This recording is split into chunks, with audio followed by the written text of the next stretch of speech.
my gosh, day 2 of the painting of the interior of the micro home.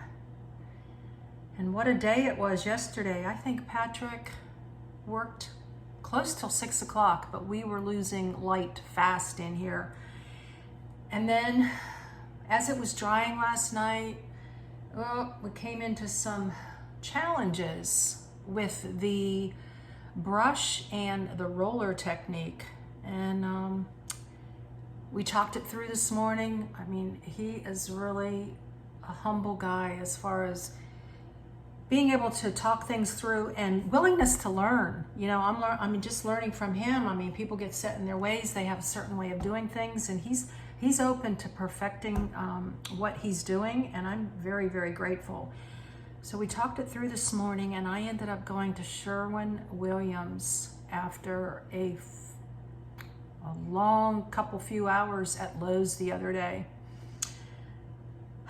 First off, Sherwin-Williams is having a good sale, and that was the other day, but I know this company from the company that built my home. They use Sherwin-Williams. And then you go on Google and they're like, you know, Sherwin-Williams paint is sold at Lowe's. Well, it's not the same. That's another story for another day.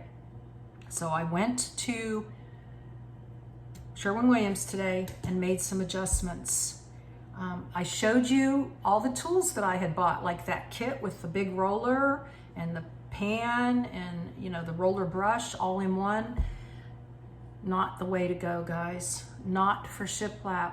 Now, I have to tell you, Patrick has also admitted to me, like, he's a longtime painter, but this is his first time with shiplap. And so far, so good. He's not run away from me yet.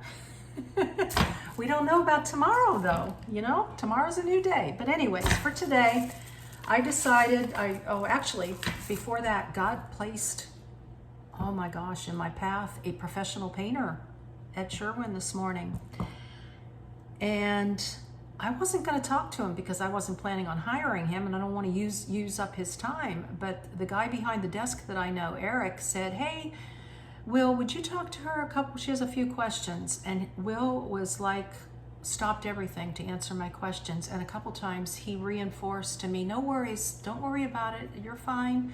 When one question leads to another question to another question. But anyways, when all was said and done, I come to find that this brush that I showed you has too much stipple for shiplap. It was leaving a texture, and I'm like, oh, I like the texture. Well, did I really? When someone is willing to help you, you're willing to accept some things, and then when money's a factor, then that ties into it. Okay, it is what it is. Well, I couldn't sleep last night. I went on a research thing, and I knew that perhaps the roller was one of our issues, especially with the paint lines and the roller and how quickly it was moving the whole project. So come to find, here is a smooth roller, and check out this. Look at the difference in size. Come to find also, I know I'm going to keep saying that, is you do one board at a time. Now, Patrick is used to drywall, sheetrock, whatever. I guess from back in the day, and some people say you shouldn't be doing that anymore. It's the big W or whatever, and then you paint. So whatever works, but for shiplap, brand new subject. I'm not usually a brand girl, but I found online, purdy, probably from Sherwin-Williams people, but that's okay. Nylon polyester, ultra stiff, where the last one was all polyester in that kit. So hopefully this is going to make a difference. Although the painter, I get confused between what Will told me and a little bit of what Eric told me. No, I think it was Eric. He says, hey, if that brush works, go for it. But why not go with like this better, and maybe Patrick will really appreciate this when he's using this. Hopefully that's the case. If not, he can go back to the other brush. But this was like, I think $13, where the other brush came with the kit. So I'm guessing when I was looking at them on the shelf, they were only like $6 or something, when I was at Lowe's. I do believe Lowe's was helpful to me. The girl was helpful. She's been there a long time, but she didn't really zero in on shiplap. She's more general, whereas I got very, very blessed today to meet Will with the professional skills that he has. So better brush, 3 times the price, different kind of roller, and different size. And then it came time, I was using pure white.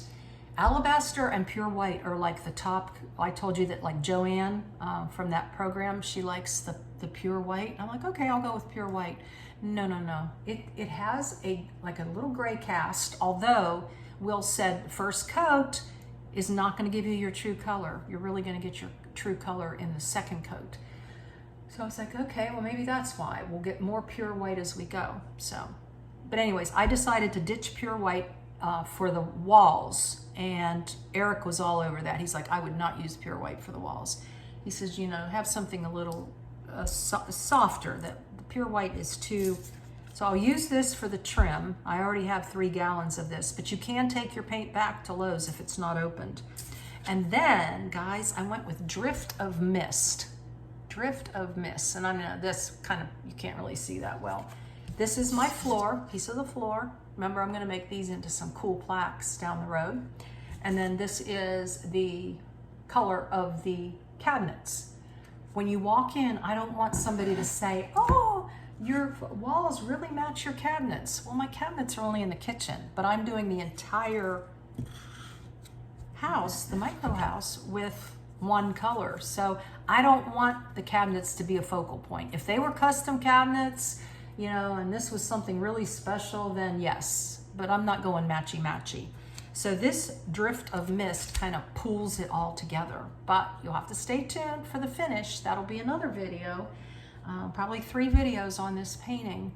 And I'm excited. I'm really, really antsy this morning. When you have something like this on your mind, and I woke up in the middle of the night, I was taking pictures. We are getting brush marks where he was cutting in, and he was doing all the nickel gap. Well, we didn't know. Come to find, you have to do each board individually, and you have to do it wet. That's going to be a lot more up and down on the ladder. You can use a bucket, but you have to have something attached so that you can have your roller pan up there too. I don't know what the professional was talking, because he had a bucket. He says, I use a bucket. And then he hangs his little roller on the side of the bucket. Well, how do you roll that? I don't know if he had a technique for that, but I wasn't going to ask him. I just was going to get a bucket, and then come to find a bucket's not a good idea because you can't roll it out.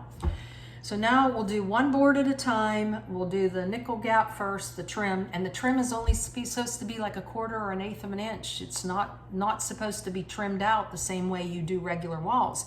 And if you ever had in your brain where you've been doing something for so long that it's hard to release that and do something a different way, because you're used to doing something a certain way for all these years. So we're going to start with walls in the bedroom and then the bathroom, go small, and then revisit whether Patrick is into finishing and doing this.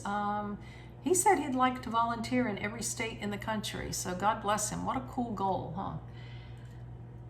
So I just happened to be one of his blessings along the way, and I'm just ecstatic about that.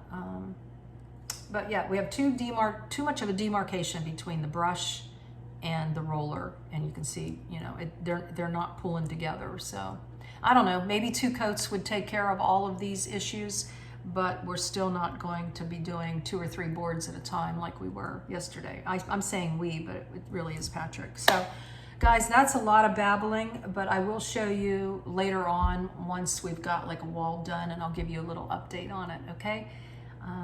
So I hope you are enjoying this little series, and if you want to go back and see what I bought first and what I recommend now, then that would be awesome. Patrick, how's it going? Hey, I'd love to stay and chat, but I got things to do, okay? Gotta run.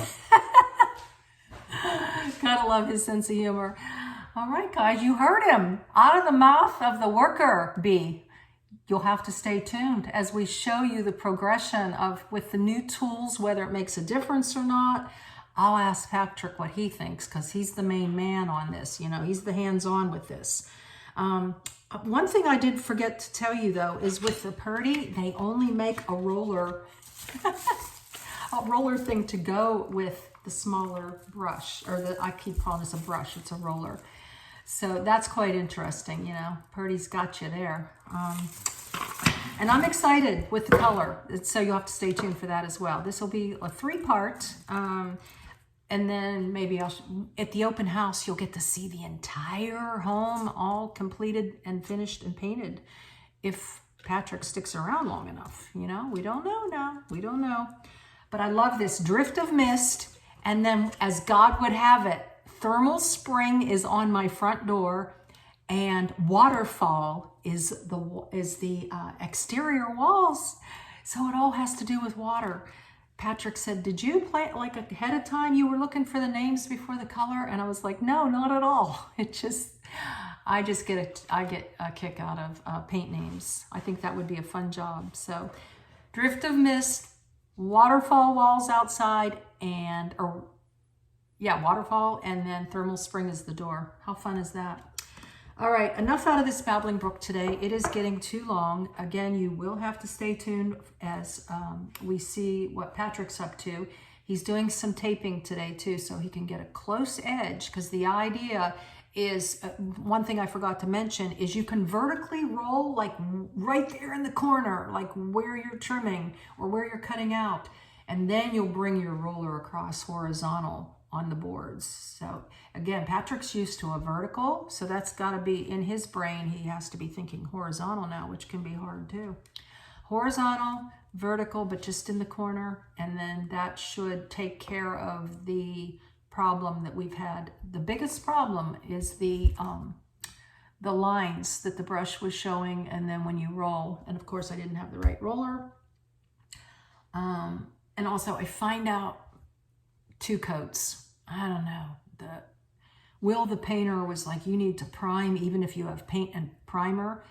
And put in the comments, what do you think about all that? But he said, okay, you don't have kids here, so you could probably just get away with 2 coats and not priming, because this paint has primer in it. I did buy the emerald, and I find out Sherwin-Williams 4 times a year has their emerald at 40% off. The can starts at $87. So yeah, they mark it up so they can bring it down. We all know that game. And all the rest of their paint is 25% off. Why do they do that? So they get you to buy emerald. And the emerald ended up being $53.29 a can with the discount, where their other brands were $53.99. And Sherwin-Williams says, you know, or the guy at Sherwin, he said, Lowe's, that's a marketing branding thing, but it's not the same quality. And some professional painters are insisting on that too.